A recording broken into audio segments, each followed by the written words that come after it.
महाराजगंज से मनोज मेरे सहयोगी इस वक्त मेरे साथ लाइव जुड़े हुए हैं। सीधा मनोज आप ही का रुख करते हुए, ये जो पूरी धांधली है ये कब संज्ञान में आई है और क्या कुछ अभी तक पक्ष की तरफ से कहा गया है, सरकार क्या एक्शन ले रही है? ये बता दें कि महाराजगंज जनपद के लक्ष्मीपुर ब्लॉक में बीते 5 मार्च को मुख्यमंत्री सामूहिक विवाह में 35 जोड़ों का विवाह हुआ था, जिसमें एक गांव की भाई बहन थे जो उसमें उसकी शादी करा दी गई। उसमें बताया जा रहा है कि पहले जिस लड़के से उसकी शादी तय हुई थी वो मौके पर नहीं आया, लेकिन अनुदान के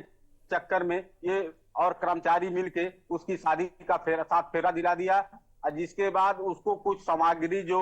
मुख्यमंत्री सामूहिक विवाह में मिलता है वो पूरी सामान उसको अवेलेबल करा दिया गया, दे दिया गया। लेकिन जो धनराशि 35,000 रुपए थी वो अभी रोका गया था। उसी दौरान तब तक मीडिया में ये मामला आने के बाद वो 35,000 रुपए तो रोक दिए गए, बाकी की रिकवरी के भी आदेश हुए थे। लेकिन बता दें कि कल जब मामला ज्यादा बिगड़ गया, ज्यादा लोग जान गए, तो जिला प्रशासन एक्शन में आया। उसके बाद प्रभारी जिला समाज कल्याण अधिकारी द्वारा दूल्हा दुल्हन के ऊपर, भाई बहन के ऊपर पुरंदरपुर थाने में मुकदमा पंजीकृत कर कार्रवाई की और उसके उपरांत जिला अधिकारी और मुख्य विकास अधिकारी ने उसमें मनोज, लेकिन सबसे बड़ी लापरवाही इन योजनाओं का जिम्मा संभाल रहे हैं उन अधिकारियों की भी हो जाती है जिनकी तरफ से लापरवाही बरती जा रही है। हालांकि पुलिस पर एक्शन भी लिया गया है, उन अधिकारियों पर गाज भी गिरी है, क्या कार्रवाई की गई है उन पर और किस तरीके से ये लापरवाही उजागर होती है?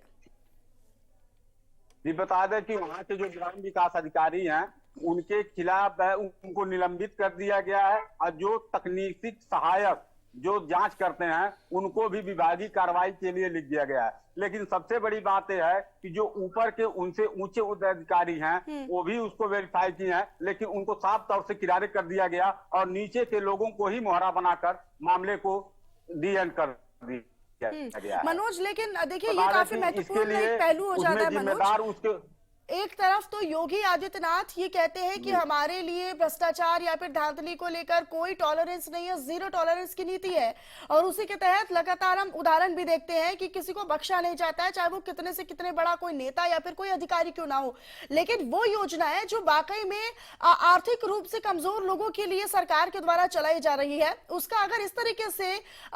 गैर और अवैध तरीके से अगर फायदा उठाया जाएगा, जो असल में लोग जिनको ये योजनाएं लाभान्वित होनी चाहिए उन लोगों तक ये योजनाएं नहीं पहुंच पा रही, तो ऐसे में एक गंभीर विषय है।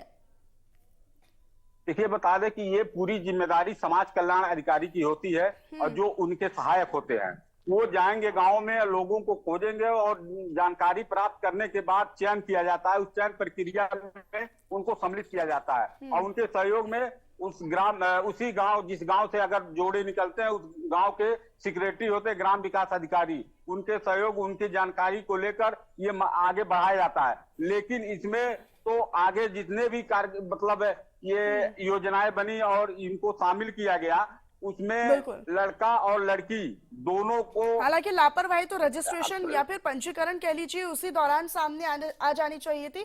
लेकिन उस धांधली को आगे बढ़ा दिया गया, कैरी फॉरवर्ड कर दिया गया। बहुत शुक्रिया मनोज आपका इस तमाम जानकारी